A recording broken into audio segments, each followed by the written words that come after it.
I'm tired. Hello. Hello. Hello. And welcome to the Weirdest Kingdom on YouTube. I'm Princess Adia, aka Adia, and this is my channel. So, today, it's finally time. You've been waiting. I know I've been gone for like 2 weeks. I've been like really wishy-washy on my like uploading schedule because it's the end of school. School has ended for me, and so I was having a bit of a tough time with everything, so I was just trying to get settled into this summer. I also finished my projects. Like tomorrow I have to finish my presentation is for tomorrow, which is Monday. I should have filmed this video a long time ago, but we're gonna bang them out and I'm gonna post them. So today we're doing the final awaiting of the Riverdale season 3 review. So it'll be my part of my series that I've started with My Fantastic Beasts 2. So this is the second episode. The show has put me through so much emotional turmoil. I can't even, like, let me just say, I started watching Riverdale when season 3 came out. I binge watched season 1 and 2 on Netflix. Thank you, Netflix, because it was out on Netflix. And so I binge watched them and I was like, oh, this show's actually really good, because I wanted to watch the show after the hype had died down, and my friends were really big like fans of the show when it first came out, and my friends even dressed up as Veronica and Betty and Cheryl or whatever as River Vixens for Halloween. And so I was like, oh, they're hype about it, so I'm gonna wait. So I wait till 2018 to watch it, and I loved it. Mind you, all of my friends now hate it, and I'm the only one that loves it. So I have something that I like that they don't like. So I get to annoy them with my stuff, like I usually do. Haha. So I'm excited about Riverdale. I've learned all I need to know about Riverdale. I only started watching it because of Vanessa Morgan. I love Cole Sprouse, but my favorite show is My Baby's a Vampire, and Vanessa Morgan is the babysitter who is the vampire. So how I'm going to do this is because it's a series and it's longer than it is a movie. I'm going to do this as character by character. Not by episode, but character by character, because I'm going to do all their series regular characters. So that means Betty, Jughead, Veronica, Archie, Cheryl, Tony, Josie, Kevin, and Reggie. Let's start with Betty. Betty, I have a bit of a love-hate relationship with Betty. Sometimes I feel like people hype her up too much sometimes. And then sometimes I feel like, okay, like they're doing too much. And then like, oh yeah, she's really good. But I think that just shows how great Lily Reinhardt is. I feel like Lily's acting this season was so great. I feel like Betty's storyline this whole entire season was the best. And I'm not just saying that. Betty is not one of my favorite characters, but I feel like she's, because of how much I sometimes dislike her and then like her, it shows that she's like, they're making a real person. Betty, you start off with Betty. Her dad's gone to jail. Her mom's starting in this farm thing, and Betty's not all with it. We know that from the start. And she's been kind of like pushing against it. She sees some weird stuff with her mom throwing juniper and dagwood. And she has seizures and all that kind of stuff. And what a little bit is weird, they talked about it in the beginning of the season, is that Betty was taking like prescription pills that weren't prescribed to her. She was lying about them, but they never touched back upon there then again. And they just randomly brought up that she had seizures. It's something that was weird that was never brought up again. Betty going from what is the farm, I don't know, the farm, and the farm's continuously becoming more and more prevalent in her life because her mom is in it and she just wants her mom back. And so I think with Betty being in the farm, sort of, but not sort of, I like the fact that she was like, she was always trying to get information and never was like, I'm gonna get information, then it ends up falling into a trap. Because I feel like I've seen that be done before, like someone's trying to investigate something and then they fall into the trap of the thing that they've been investigating. So I did like Betty kept strong. I think that's one thing I like about her, but Betty just keeps strong. Even though she's been through a whole bunch of crap. Let's move on to Jughead. Jughead's storylines are always the weirdest. I feel like I liked Jughead's storyline season 1 a bit better. Even though season 1 is not my favorite season. I like season 2 a bit better. But Jughead's storylines are always a bit weird. They're never really his own storylines. Like, it's always like, I don't know, like, I get his storylines and there's moments where I'm like, I really understand, and there's moments just like, what is his storyline? Last season, Betty and Jughead's storylines were kind of connected, which understandably they were both looking for the Black Hood, but there's also he had his own little thing with the gang, with the Serpent starting out and becoming like the Serpent King, and while his father's in jail. Get that. Season 1, he was away from his father because his father was an alcoholic. Get that. Season 3, it was like, I understood he was trying to find who the Gargoyle King is, but after a while he just kind of gave up because he was like, oh, there's no more G&G, but then their stuff kept popping up. Like, it was a very weird, I think that's the whole point of the show, was like, the whole point of this season that made people mad was G&G was really annoying and it never really made any sense. And there are parts where he just randomly played the game, and there are parts where, oh, I'm not playing the game anymore, I don't play it, anything like, but he'll jump. It's like, it was a very weird situation. I feel like his storyline got kind of lost a little bit in this whole, like, because when we got caught up in Betty's storyline of the farm, because the farm started to pick up a little bit, it was like a little plateau. So while the plateau of the farm was happening, it was G&G, but G&G wasn't really that interesting. It was getting kind of repetitive and annoying because we kept getting fake Gargoyle Kings, and they were never truly the real Gargoyle King. My favorite scene of Jughead, because Jughead, mind you, I didn't like Jughead's storyline that much, didn't show that much of him, was in the episode where Sweet Pea and Fangs kill Tallboy, and I just like the acting, and the scene is like, you get the feeling of what it's supposed to feel like, of like someone being like, I don't know what to do, this is really way over my head, like I'm in over my head right now and I don't know what to do now, these two people freaking out, I'm supposed to be their leader and I don't know what to do. Like, I felt that feeling, and that just means Cole Sprouse is a good actor. And also this scene in the musical episode when he just before he sings 17 is when he's in the old house, his old trailer house. His mother's new people had turned into a drug lab. My god, what a weird sentence. And like, he's like breaking down, he doesn't know what to do. Like, I feel like those moments of when Jughead's like really showing his emotions, raw emotions, I love those. Now let's move on to Veronica. Veronica's storyline is pretty much the same throughout. She's mad at her dad for, you know, sending Archie to jail. She opens up Le Bon Oui. I don't really care about Veronica's storylines because Veronica's storylines have been the same since the beginning. Really, I don't dislike Veronica, just like they're not doing anything interesting with her. I'm just like this lovesick kind of girl who's like stuck between her father and her boyfriend, who she obviously knows her father's a terrible man, yet she's like, I get it, like family, you never know about, it's annoying, we get it. Like, we've got it from season 2, we got it from season 1, we understand. Like, and then her mom and the killings and the who's killing who and who's dying. Someone needed to die. I'm surprised Sheriff Vanna actually did die in this show because he died 3 times already, basically.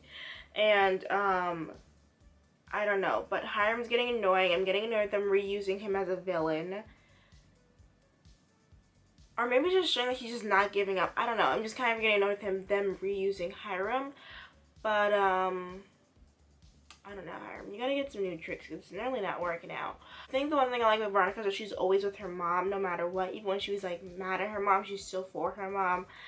And I think that's one of Veronica's good qualities, but it's also a bad one because she still stays with her dad even though she knows he is a terrible person. She's seen it firsthand.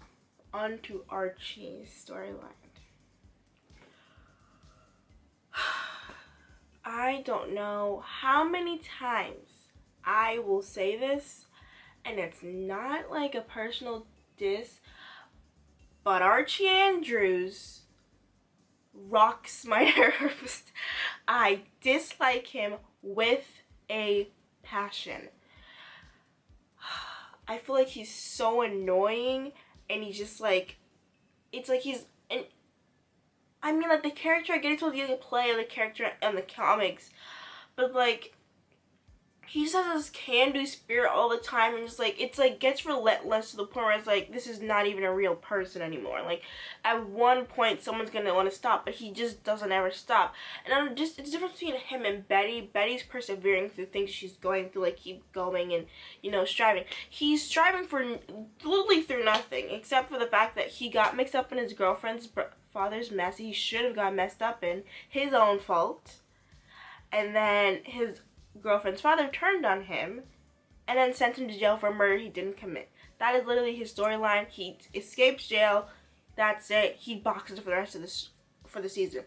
Archie's storyline is the worst. It is the most boring storyline in this whole entire show, and I think that's what pissed me off the most about the season is because Archie just kept popping up, and he literally was only there for his abs, and I don't even care about his abs. Literally don't care at all.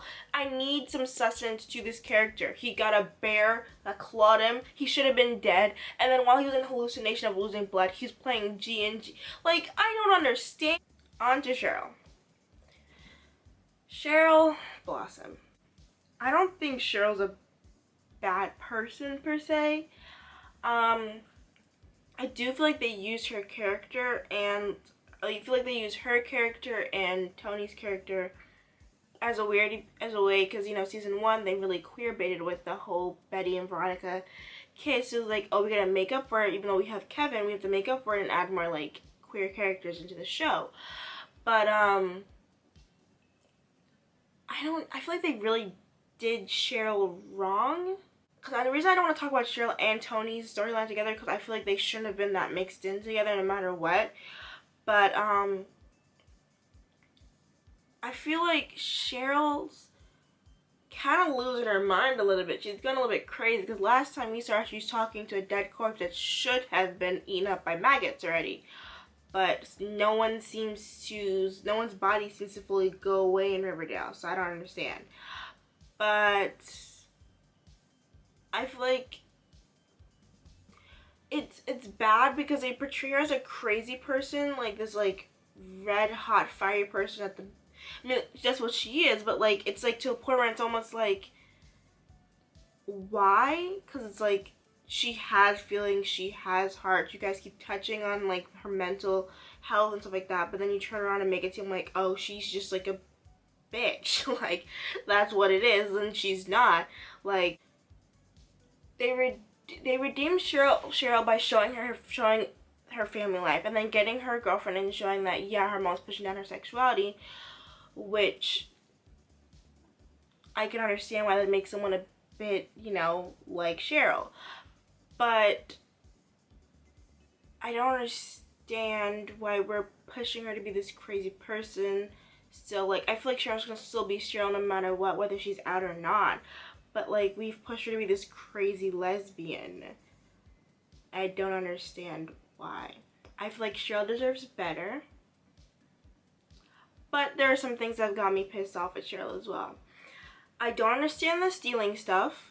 I don't understand why, and we don't really see if it's like Cheryl's idea or Tony's idea to start stealing stuff, but it seems like it's Cheryl's idea because she's the one taking lead. But then again, that's what we see, where their relationship starts to fall apart a little bit, is that Cheryl's jealous of, her jealousy is getting the most of her, and it's not looking good on her because she's again, looking at, they're making her seem like she's a crazy lesbian instead of making it seem, I don't know. There's some things that were just very out of character for Cheryl and Tony, and I don't even know how to explain Cheryl. Like, they very much used her as a side character more than she was like a main character. And I get it with the core four, but we need the other characters for a reason. And Cheryl was a lot more involved in season 2 than she was in like season 3, and she didn't have much of a storyline then other than her getting emancipated from her parents, her mom, because her other one is dead, and her finding Tony and stuff like that and figuring out sexuality. Like, that was a good storyline, but I don't understand why. Like, it was very bland up until a point until she started joining the farm, which I found was a little bit interesting, but not that much. Like, I don't know, I feel like we touched on the part of grieving, but I guess we didn't touch on part of her grieving over Jason. So it makes sense, I guess. I don't know. Someone tell me what you think, because I feel like we touched on the part of her grieving over Jason, so that must mean she didn't grieve over what's her face, the other girl, that got killed on the last musical episode in Carrie. Like, she must not have grieved. Like, she's not grieving over people, and there is a problem. Let's talk about Tony. Tony is my favorite character, and obviously I'm a bit biased with Vanessa Morgan, but Tony's my favorite character. I feel like she's just chill. I feel like she's supposed to be one of like the same characters next to Josie. Like, her and Josie were pretty like level-headed, calm. Like, she's supposed to be. People could say like she's like the female version of Jughead, but I feel like she's a lot more calm and level-headed than Jughead is. At moments, she's a lot more laid back. But season two, she's her own woman. She's in follow people, all that kind of stuff. And then the minute she gets in a relationship with Cheryl, she's literally not a person anymore. Like, her whole entire storyline is her and Cheryl. And then when there are scenes of her and Cheryl, most of the time she's not even fully talking all the time. And I find it a bit frustrating. I don't know, I feel like you see, like, especially when I go back to the stealing thing, it didn't make any sense to the storyline. It was very out of character for both Cheryl and Tony, because Cheryl doesn't show any, like, signs of committing crimes like that. It just made no sense, and it ended up getting them kicked out, which I guess was supposed to start the, like, little rockiness in their relationship, but I don't understand why. I mean, understand why, because every relationship has gone through some sort of, like, the main canon, like, relationships have gone through some sort of, like, wishy-washy, especially with Veronica and Archie. I just can't with that relationship. Tony, she wasn't her own person like we met her, when we first met her to be. She's her own person when we first met her. And then season 3, she wasn't her own person. She still hasn't gotten her backstory, and I will fight for Tony's backstory till the day I die. Like, we got part of Reggie's storyline. It very much implies that Cheryl was one who came up with the idea of stealing, and Tony just went along, and Tony just did everything Cheryl did. Like, it just very much seemed like that, and then it also showed like that with when they broke up, because Tony felt like it wasn't, like, this wasn't their space, it was just Cheryl's space, and Tony didn't have a space of her own after being kicked out of the Serpents because they were stealing. Like, I don't understand Jughead. Sweet Pea and Fangs kill a person, they don't get kicked out. Cheryl and Tony steal an ugly ass egg, and they get kicked out. Like, and then she does with the gang, and then it just shows how much more, like, Cheryl is very much trying to take over things because she couldn't take over the Serpents, but then she wasn't going to. Like, there aren't things that are adding up with the characters. It isn't adding up with their personalities. And then one thing we see with Tony's musical episode, again, that musical episode, we gotta talk about that. In the musical episode, we see Tony. She's about to like have a threesome with Sweet Pea and Peaches and Cream. What a set of names, to be honest. Why one do that to the bisexual? It just makes no sense. It's like sexualizing her for being bisexual. Oh, we're to make her sleep with a man and a woman. Like, no. And they're high school students. And they're about to go do it in an auditorium on the stage. Like, no one does that. I don't even have an auditorium in my school. Like, I feel like Tony got lost. We found her a little bit when she was like, Cheryl, don't deploy the poisons like that without ever asking me. And like when she made the rule that when she was like, oh yeah, we'll work for you, and Veronica was like, oh, I'll ask Cheryl. I'm like, no, I got it. I make the rules. Like, we see that a little bit, and then when she takes charge after the whole like end situation, I just feel like Tony deserves better. I think they need to stop with the whole like they're in a relationship, they get mushed together. That's it. Like, there's no storyline because Cheryl and Tony really had not much of a storyline, and even though their storylines were together, I don't know. Kevin had a storyline for about like 5-8 episodes. Moose coming out and then Moose leaving. Then that was it. Then he joined the farm. That's Kevin's storyline. Josie, no storyline. She had a seizure. She disappeared. She came back. She got with Archie. Helped him with his quick alcoholic problem. And then she left with her father to go work on touring.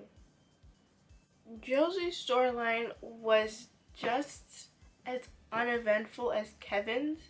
Like, I felt there's like always a potential good storyline with Josie, and they always let it fall short. Like, there's always just like potential good storyline with Kevin, and they always let it fall short and just end it right there. Like, like she was there for like being the singer, the lead singer for the Bon Oui, and then Veronica's dad sent his gargoyles after him, and then she stopped singing, she said, and then I don't even know. Like, she was singing, like she was gone for a while because she had a seizure in school, because none of these seizures are actually seizures. I have seen a seizure on a New York City public train, and that is not what any of the seizures look like. I'm actually happy because even though like it ended, like her storyline ended, they ended her way getting out of Riverdale in a good way. And so she's going to be on Katie Keene, which is supposed to be coming out, I think, later this year. Or maybe next year. I don't know. But I would be excited to see Josie and her actually getting the spotlight she deserves. Now Reggie. Reggie. You should have known better than to get involved with a girl whose father is in the mafia, sent her last boyfriend to jail for a fake murder, and then this girl coincidentally happens to be the same girl who's the ex-girlfriend of your friend. Is that not against bro code? I don't even know if it's like an actual thing, like what the rules are, but isn't that against bro code? Reggie really needs to reevaluate his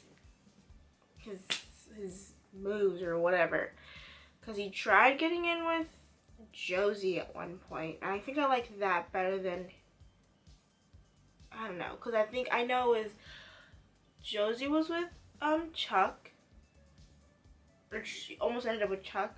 Then Josie was with Sweet Pea for the summer. If I'm missing someone in the middle. And then Josie was with she was like kind of with Reggie. And then she was with Chuck, Reggie, then Sweet Pea, then Archie. Reggie was with Josie from what we've seen, and then it was just Veronica. And I feel bad because Reggie was actually, he's kind of like a nice guy. They make him out like to be like a dumb jock, but he's actually like a nice guy. And he deserves a lot better because he's not that bad and he hasn't been corrupted yet. Well, he's been corrupted, but he hasn't been corrupted yet. Like, there's so much better, there's so much more they could do with Reggie as a character. I mean, I haven't really thought about what they could do with Reggie as a character, but I feel like they could do something more with Reggie as a character, just give him something else.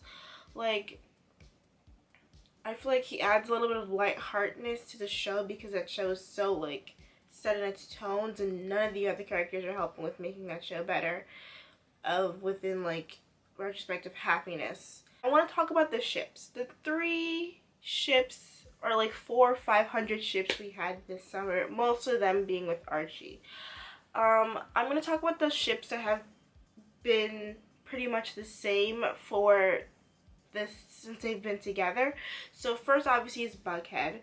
Bughead, I liked. They didn't really have any problems. There was one little tiff, and I feel like now they're solidifying their relationship a whole lot more than they were before.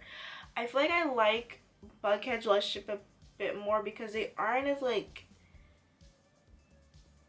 sexual or, like, physical as Varchie is. I feel like they're very emotionally driven with each other, to each other, and I don't know, like, they both work well with each other. And it's like, I know Betty will be okay, I know Jughead will be okay. If we need each other, we'll call for each other. You know? Now, as much as I love Bughead, I feel like they do sometimes don't give space for the other relationships that need to be solidified. Key in place being Shoni. I love Shoni. I literally started watching the show because of Shoni, but I don't understand how they have been together in Riverdale's time for almost a year now.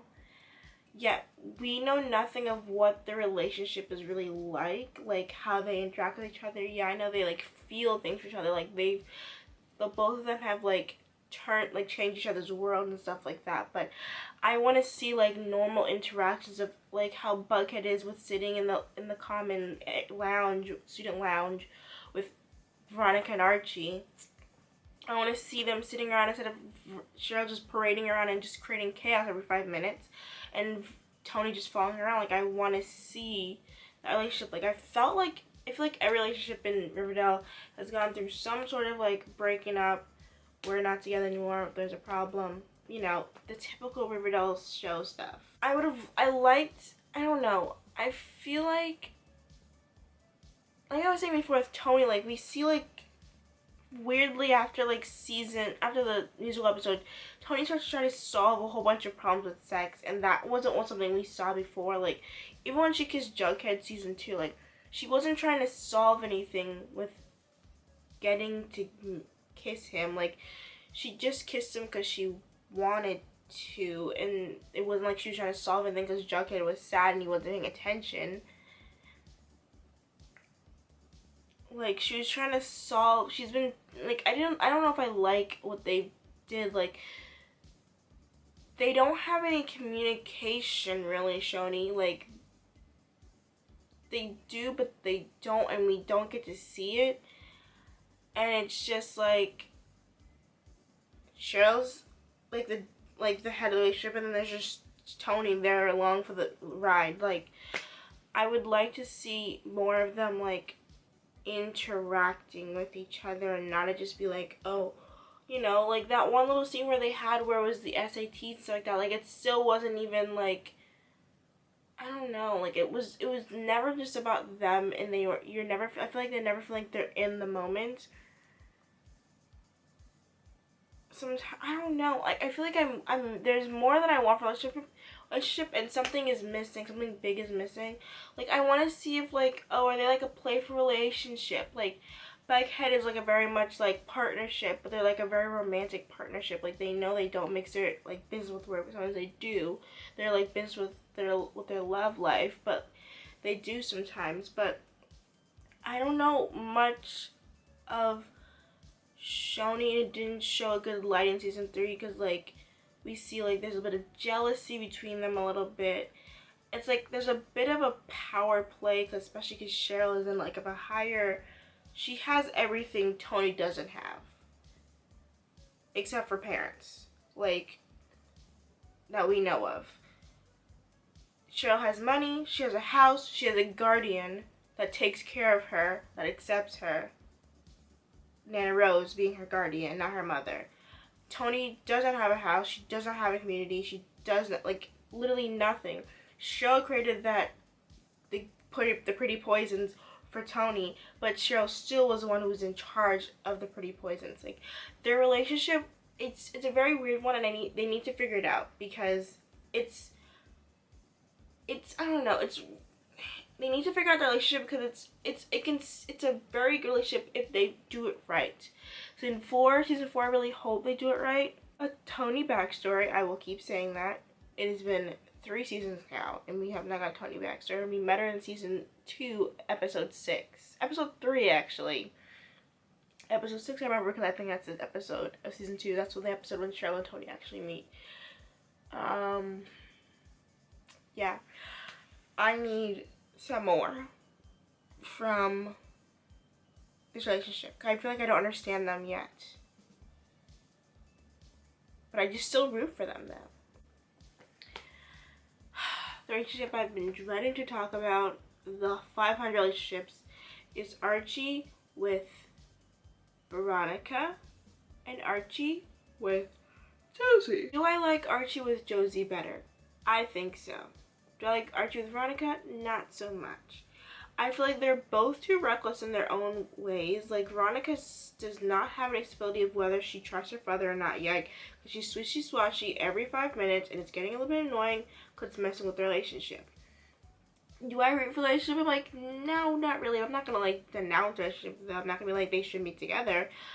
But I do feel like, in retrospect of, like, the real life and, like, who, like, of it, a long-lasting relationship, I feel like Archie and Josie, because Josie's one of the only sane people in the show, but, like, Archie's a bit reckless. He is, like I was telling you, that annoying spirit that I don't like from him. He has that, but Josie does have that, but it's a bit more refined and toned down. It's like, it's a time and place, Archie. I just felt like that. I felt like there's a bit more feeling, more than just like, than there was like, oh, we're gonna like make out and have sex every 5 minutes. Oh, Archie and Josie felt like a better relationship for me. My opinion. We won't get any more of it anyway, because she's gone. But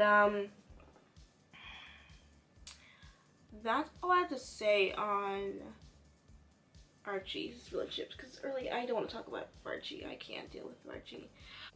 Oh, my spirits have been broken just talking about those two. God. Veronica and Reggie. Do I like Veronica and Reggie? I like them. They're cute, but they're not like a relationship. They're like a partnership, and they're a cute partnership. They're almost like a, what's a partner, like, what's a pair of people that work really well together? Like, Veronica and Reggie are like Sherlock Holmes and Watson. Sherlock and Watson, because, I don't know, they're much more of a partnership. They're very much more of like a business kind of like friendship kind of situation. I feel like my problem with Archie, as I've explained that already, is like he's just like annoying, and he's not like representative of a real person. He's not complex in any kind of way, which the character of Archie in the comics, he's not complex. He's very much a picture perfect kind of boy, and they're still doing that with the character of Archie in the show, which I've thought they'd come past doing that, because this will be showing a darker tone. You have this like preppy boy from a comics kind of boy in the show like that. It's not gonna work out. It just sets the tone of the show off a little bit, and like it's unbalanced. Veronica's annoying because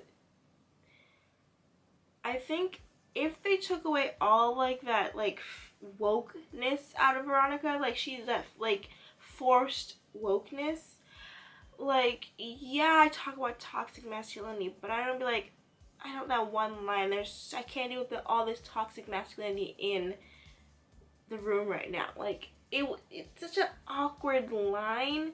Like, I'd be like, oh, that's kind of toxic. That's toxic masculinity right there. But I'm not gonna be. I don't know.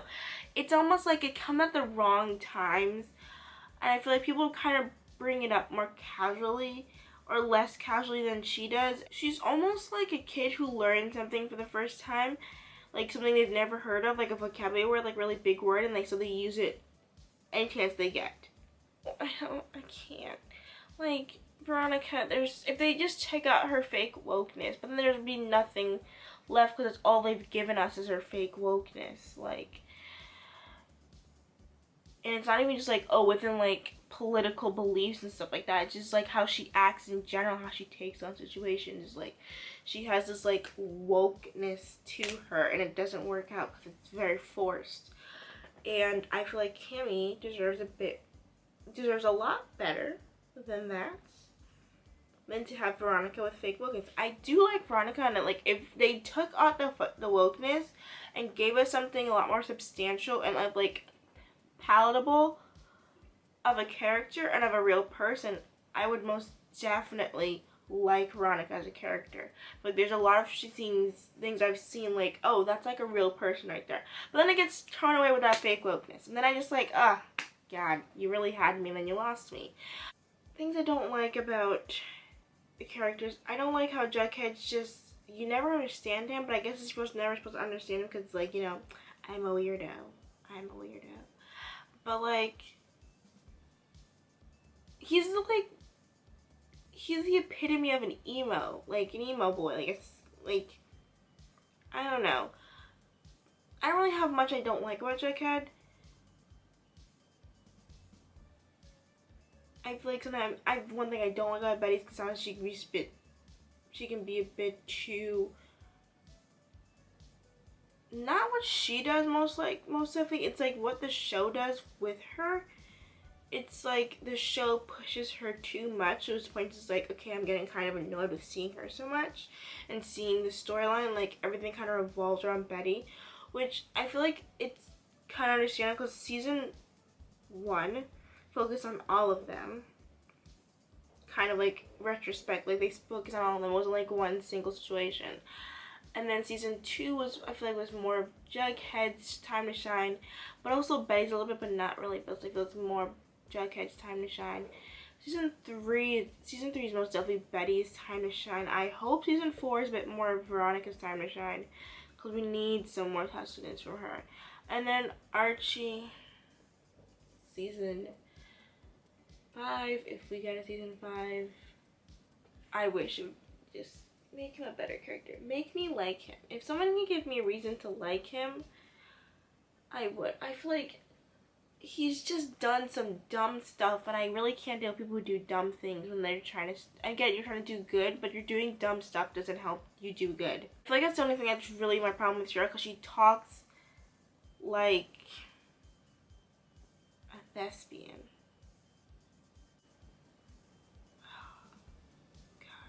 Tony needs more lines. Reggie, he needs to stop talking like he's an airhead, because I'm pretty sure he's not an airhead. Season 3 is over. I can't, like, I feel like there's moments I can go back and watch, but I can't go back and watch the whole season 3 again. I need to be a different headspace. I can't go through that again. What I hope for season 4 is I hope something different, because I like the murder mystery, but there's some things I hope like that they do, like better shown quality time, something to show like what their relationship is actually like. Give Tony a backstory, give Tony more scenes. I'd like to see Veronica and Tony like with more scenes. I think I like that duo for some reason, even though I'm now a big fan of Veronica, but I do like the fact that she's a power woman, she's a boss lady, she's a boss woman. But I like that they're two up and coming boss ladies. So thank you for watching. Please come again. Tell me if you like this video. Let me know your thoughts about Riverdale season 3. I literally will read any extensive comments that are put down here, which are probably none, but like, please tell me what your thoughts are when someone does watch this video.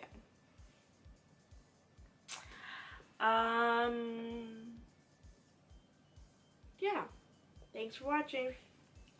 Bye.